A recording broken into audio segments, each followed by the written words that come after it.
less than an 8. It's Dragon's Lair by 2.5. Here comes Annihilator and Broadway Express.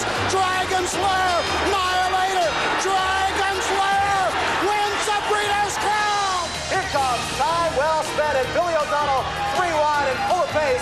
And as they hit the top of the lane, it's Pacific. She's leading the pack and trying to hang on. On the outside, time well spent. In between them, Nadia Lobel's not done yet. GG's Winston, 4 of them cutting through wire. They are heads apart. And down the stretch, it's Camtastic up front. A battle for second, even odds, Nuclear Nightmare. At the wire, the fantastic Camtastic. Tonight on the Sports Network, it's the Breeders' Crown. 1 year ago, Rosecroft Raceway, 2-year-old colt pacing champion Camtastic wins the Breeders' Crown with a devastating performance. Tonight, Camtastic has a chance to make history. He'll try to become the first pacer to win Breeders' Crowns at 2 and 3. Harness Racing on TSN is brought to you by Labatt's Blue, the clean, true taste of Canada. From Mohawk Raceway, it's the Breeders' Crown. Hi, everybody, and welcome to Mohawk Raceway. I'm Michael Landsberg. We welcome our usual cross-Canada audience on TSN, the Sports Network, and we're very excited to welcome a cross-U.S. audience on ESPN. And if you're joining us for the first time from the United States, you might not be familiar with who we are and where we are. First of all, the who. I'm not Davey Johnson, as you probably know by now. My name is Michael Landsberg, and as for where, this is Mohawk Raceway, located about 45-minute drive west of Toronto. You might be familiar with Greenwood Raceway in Toronto. These two racetracks are owned by the same people. And as for why we are here, it is the Breeders' Crown. It is the glamour event of the Breeders' Crown. The 3-year-old colt pacers. There is one star here and 7 other horses who are hoping to pull off a major upset. The star, of course, is Camtastic. Camtastic is one horse in a 3-horse entry. It's threefold and Bond Street making up 2/3 of that entry. Then table setting. That horse has a big kick. He'll need some quick fractions to have a chance. Then Concussion, the mystery horse. Great as a 2-year-old, but only 5 starts this year because of an injury. And rounding out the field, 3 long shots. Shipsfella, Cimarron, and Scoot Herb. Those are the 8 horses that will compete for the Breeders' Crown. And here are the post positions. They were drawn for on the basis of the 2 eliminations. The 2 winners from the eliminations drew for 1st and 2nd. The 2 second-place finishers for 3rd and 4th. And as you can see, Camtastic has the rail. And to continue talking about who we are, we welcome our expert analyst, our color commentator, Earl Lennox, who has called races here at Mohawk Raceway. He is a breeder. He is an owner. He used to be a driver. Does not like to talk about that. And we'll put him to the test right now and ask quickly whether Camtastic can be beaten on this night. Camtastic can be beaten. It's not because he isn't a great horse. He has the rail. He has the best driver in the race, probably. He's come to the race well. He looked very impressive in his elimination, but it's a horrible night here at Mohawk. It's freezing cold. The wind is extremely strong down the stretch. You can see the way the flags are lashing out, and a few flakes of snow as we start our broadcast, Michael. It's been snowing off and on since about noon today. So he has the post position, the driver for him, but the weather against him. Okay, 3-year-old colt pacer of the year, and it's an award that's going to be tossed around. Does that horse, Camtastic, have a shot at that award with a victory tonight? I don't think he has a chance with tonight's race. I think that decision has already been made, and I think Matt Scooter will be the 3-year-old colt pacer of the year. Camtastic is trying to become the first horse, the first pacer to win Breeders' Crowns as a 2- and 3-year-old. The first pacer to win 2 Breeders' Crowns has already happened. Call for Rain won as a 4-year-old horse, and the table was set for that last year when Call for Rain won the Breeders' Crown as a 3-year-old.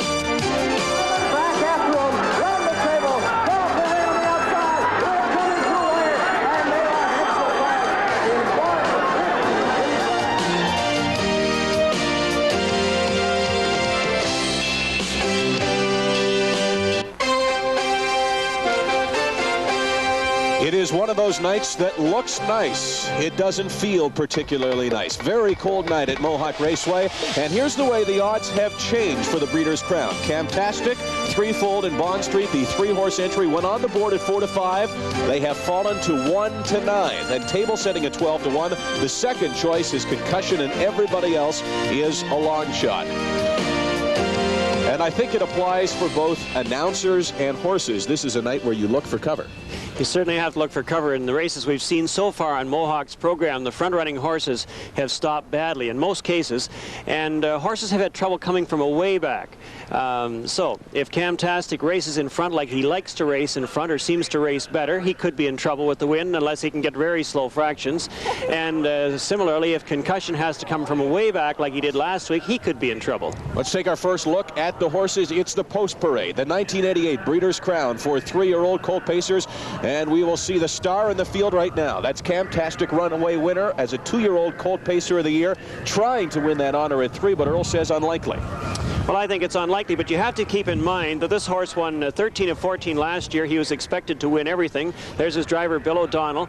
And this year, despite the fact that he has missed winning some of the big events, he didn't win the North American Cup, he didn't win the Meadowlands Pace, but he has won 15 of 20 races and has been twice second. And Billy O'Donnell, by the way, won with Camtastic last year. 1A is threefold. Pretty hot right now. 7 of his past 11 he has won, and John Campbell will drive that horse. Big Towner colt from one of the great race fillies in the sport, 3 Diamonds by Albatross. And Larry Walker told me in the paddock a while ago, Michael, that he thinks this horse is one of the ones who could upset Camtastic. He drove him in his second last start, a victory here at Mohawk, and he said, boy, he's sure nice to sit behind. John Campbell has had 9 Breeders' Crown winners, including Mac Lobel in 86, 87, and 1988. Now, the third member of that entry, Bond Street, a late bloomer, didn't show much early, but seems to be getting better. Bond Street finished third last week in his elimination to Camtastic, but he hasn't really tackled the big guys too often, and he came off an impressive win over older horses at Windsor Raceway in an invitation handicap the week before, but I think he's a little bit over his head. Billy Gale is making his 5th Breeders' Crown start. He has 1 win in 1987 driving Sunset Warrior. That was one of the biggest Breeders' Crown upsets ever. It would be a partial upset, I guess, if table setting is the winner. He's the 2 horse. He showed some late speed in the elimination. He's a late bloomer as well. This horse was highly touted early in the year, but has had his problems. But he seems to be blooming at the right time for Breeders' Crown races. Anyway, he closed strong at the end last week, and Steve Condren, one of the top drivers here at Mohawk, will drive him. Making his 2nd Breeders' Crown start as well. Condren, a dominant driver here in Ontario. The number 3 horse is the really unknown, the nagging question, Concussion. Great at 2, but ankle surgery for bone chips, only 5 races this year. He's come to the race very sharp, and a big, strong horse on a night like this, if Concussion, and he should be able to get the right trip. If he can get away in about the 4-hole and then get a second over trip turning for home, if Camtastic gets some pressure early, he has a chance. And Chip Noble III making his 2nd Breeders' Crown start, and Earl says he's got a shot in this one. Chip's Fella is the number 4 horse. Generally not much, but I guess he has shown some ability at some times to do the job. Well, he got a 2-hole trip last week in his elimination. Steve Condren drove him on that occasion. Doug Brown's in the bike tonight, but I think he's in way over his head. In 19 starts this year, he has only banked $80,000. That's good by Raceway standards, but not good when you compare him to Camtastic, who is going close to $1.5 million lifetime. And he's a closer as well. He'll try to come from off the pace. He'll be coming off the pace looking for 5th money. And Doug Brown is a star in these sports, no question about it. He is making his 7th Breeders' Crown start as well. The number 5 horse is Cimarron. Has not beaten far inferior horses. He looks like he is, well, he's looking for his 3rd victory of the year, and he certainly isn't going to get it. He's away and over his head in a bad post position tonight. Last week he had the 2-hole and got a relatively good trip. Did close to be 4th, but from that 7 post, I think he's out of luck tonight, Michael. And here's the best news, I guess, for Cimarron. Ronnie Waples, 4 Breeders' Cup wins, Breeders' Crown wins, including more than $1 million in purse money. Ron Waples has brought upsets from off the pace. And the number 6 horse is Scoot Herb. Scoot Herb leads from the outside 8 post. Again, just barely made it into the final last week, finishing 4th to 3-fold. And as you mentioned earlier, he's the only horse besides Camtastic who raced in this event as a 2-year-old. Again, a real long shot, 72,018 starts this year. And Mickey McNichol will drive Scoot Herb. So it is a good field for this Breeders' Crown, but I guess not the best possible field in the sense that the best 3-year-old Colt Pacer, I know in your estimation, is not here tonight. It's too bad that Matt Scooter wasn't made eligible for the Breeders' Crown, but he's not here tonight. Of course, he, at this point, looks like the strongest horse. Based on his time trial, I think he'll get a lot of votes for that, and he was there in a lot of the big events. He won the Prix d'Été, he won the Confederation Cup. He won recently in New York. He finished second, where Camtastic was fifth in the Slutsky. Well, we're talking about that horse as the best 3-year-old, and the reason for that happened a day after the Little Brown Jug. This is the Red Mile in Lexington. And Matt Scooter, in the time trial, broke Nia Tross's record. He went 1:48.2. And look at the gait of the horse and how strong he is. Last quarter in 27 and a fraction, and he's still very sharp towards the wire. Matt Scooter is home at 1. But Matt Scooter was not eligible for this race. Not eligible for this race. Of course, who knows, in the future there may be supplemental entries allowed in the Breeders' Crown, but at this point you have to have made the payments right from the beginning. He didn't. And we'll explore and kick around those ideas right now. We're talking about who we are. This is Earl Lennox. I'm Michael Landsberg. And let's now welcome the third member of our broadcast crew standing by in the paddock, Marty Adler.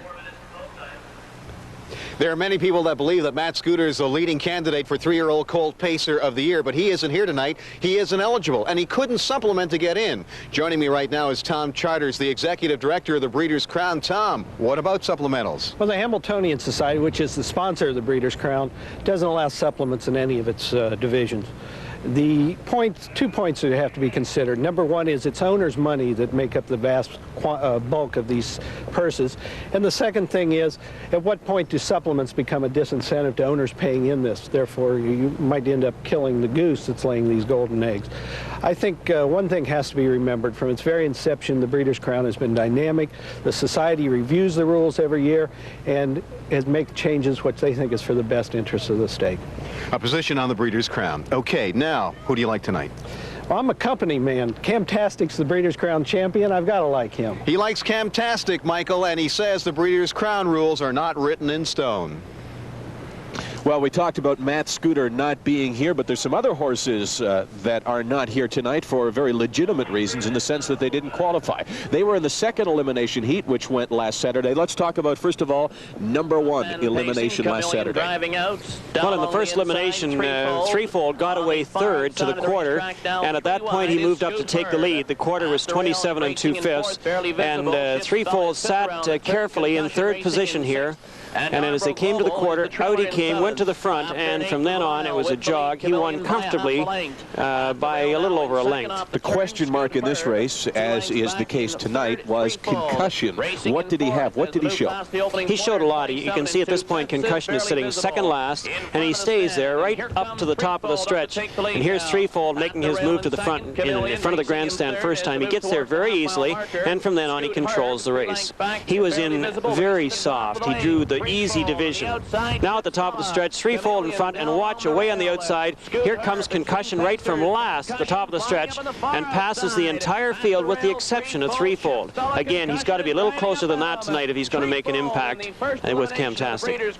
4 horses qualified from the first elimination last Saturday, the time 1:55.4. Now we're talking about the horses that are not here. Runnymede, Lobel, and BJ Scoot certainly figured to qualify if they were healthy, but neither one of those horses went to the post healthy last Saturday. Runnymede Lobel has been bothered by virus problems and a sore foot, a corn in his foot initially. I don't know what that's developed into. And BJ Scoot had a bad quarter crack at Lexington, and he stood in a pail of water right up until the post parade last week. Runnymede Lobel entered this race as the favorite. Camtastic was the second choice. Camtastic got to the lead in front of the grandstand the first time, and Runnymede Lobel was sitting back along the rail. At this point, Runnymede Lobel is fifth. Here's Camtastic in a second over position. He never did look for a spot at the rail. He stayed in the outer flow and attempted to get to the front as early as he could, and he did that. BJ Scoot right here going on to the lead, and Camtastic comes by him as soon as he gets there.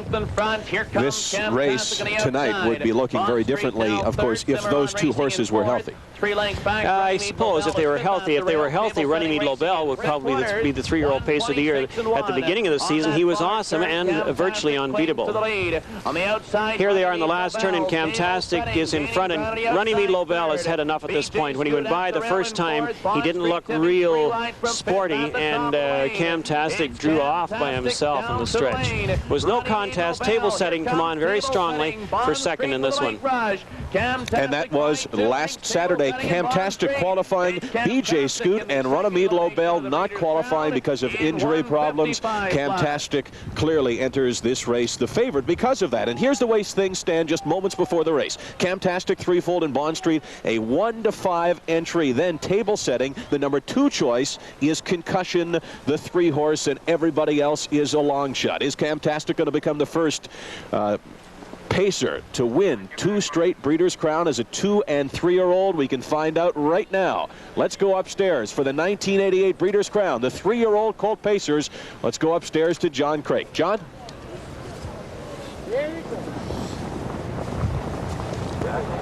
3-year-old Colt Pacers on the starting gate. The Breeders' Crown final. It's post time. And the gate swings into the backstretch. And there they go.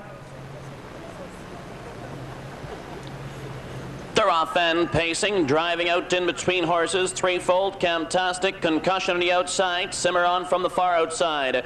Bond Street 5th between horses. Scoot Herb on the outside now in 6th. Table setting is 7th. And racing in 8th around the turn is Ship's Fella. They've gone an 1/8 of the mile, and Threefold takes the lead. Camtastic 2nd, Bond Street left on the outside 3rd. Camtastic not waiting, he's on a move already, and is ranging up on the outside to challenge the entry of Threefold. On the outside, Camtastic, Threefold, those two past the opening quarter, 27 1/5. Camtastic takes over in front of the stand. Bond Street on the outside, Threefold at the rail. Concussion locked in 4th. Scoot Herb is starting up 5th now.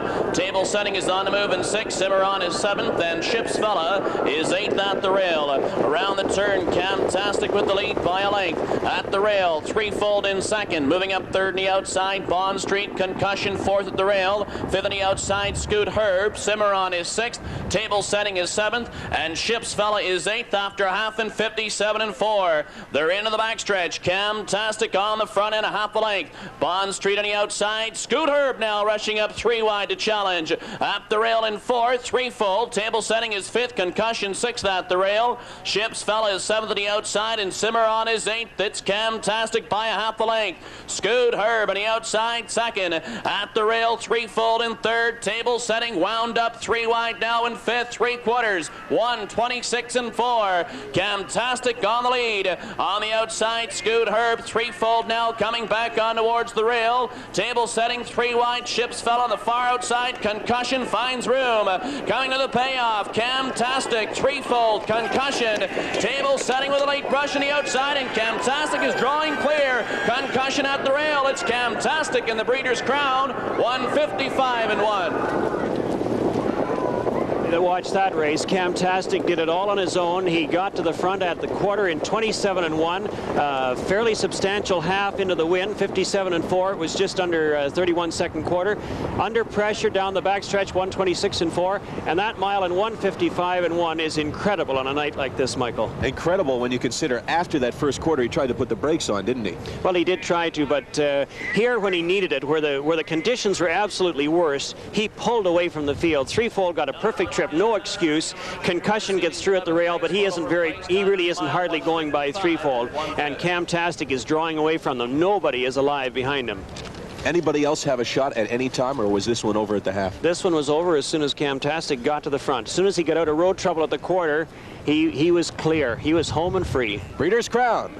The first pacer ever to win as a 2- and 3-year-old is Camtastic. The time, 1:55 1. We'll talk to driver and owner when we return.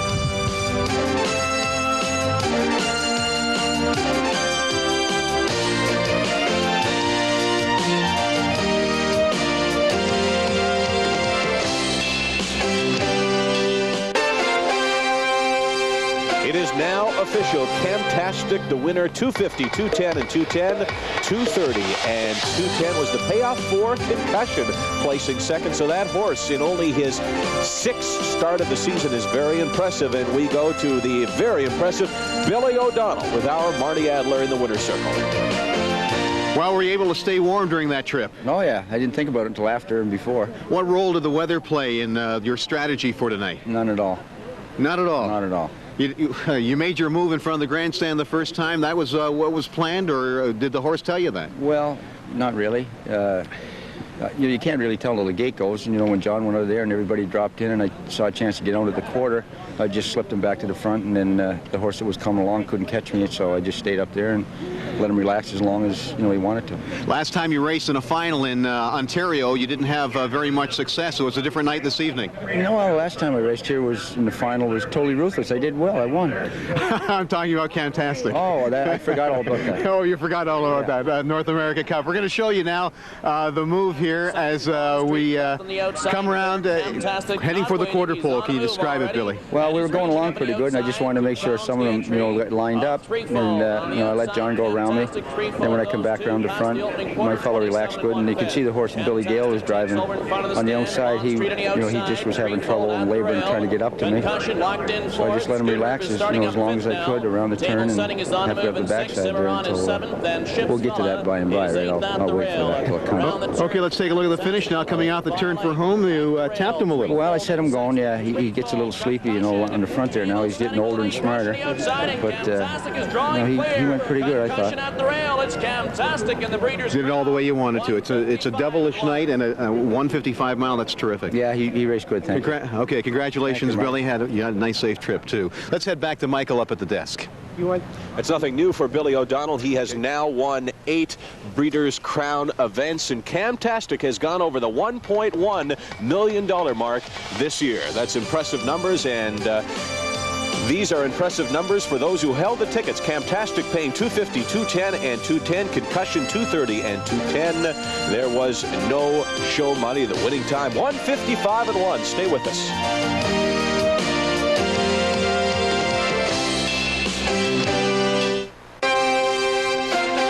We were saying it at this time last year. The winner of the Breeders' Crown for Colt Pacers as a 2-year-old was Camtastic, now as a 3-year-old. And Bob Boni is a very happy owner. He's with Marty Adler.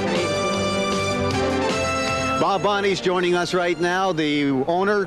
One of the owners. One of the owners. All right, there are many in this. Has the stock gone up on this Colt after winning tonight in 155? It's always, as far as we're concerned, it's always been up. It's always been up. But yes, how much did it raise today? How many points on the market? It just showed that he's a great Colt. That's what he is. He's always been a great Colt, and I think he just reestablished that tonight. What's next in store for this Colt? Hopefully, as long as he comes out of the race good and Bob feels comfortable with him, American National next week in Chicago. Now, do you have to supplement for that? Yeah, $25,000 a supplement, and we'll be very happy to do that. Do you realize if another horse was able to supplement for tonight, Matt Scooters, who I'm talking about, would it have been a different story?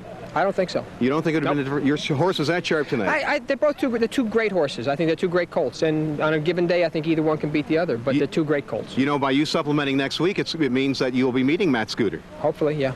Okay, here's a question. I know there are hundreds of people out there that have $1,500 claimers, horsemen. There are other people out there that want to know, what do you won $600,000. What do you do with $600,000? You divide it up by all the owners. That's what you do, and send them checks. And it makes everybody real happy. Okay, I want to get a share. Thank you very much, Bob Boni. Let's head back to Michael, see if you can get a piece too. Let's take a look at the official rundown from top to bottom. Camtastic, we know, was #1. We know that Concussion was #2, and we know that the entry mate of Camtastic threefold was #3. Then table setting, Cimarron, Scoot Herb, Ship's Fella, and Bond Street. I guess Bond Street, the biggest disappointment of the lot. Well, Bob Boni says things would not have been any different if Matt Scooter were here. Do you think so? I have to agree with Bob Boni. Camtastic was very impressive. In fact, I think he was as impressive tonight as he was a year ago in the Breeders' Crown, and I haven't seen him really as dominant in between. I think if Matt Scooter was here going in 155 and 1 into the Colt, he would have had his work cut out for him to beat Camtastic. This trip, this mile, reopens the door for 3-year-old Pacer of the Year, in my opinion. You think maybe, and at the top of the show a half hour ago, you were saying, no, maybe there's a chance. Well, I was impressed. That's it. Thank you very much for joining us. For Earl Lennox and Marty Adler, I'm Michael Landsberg.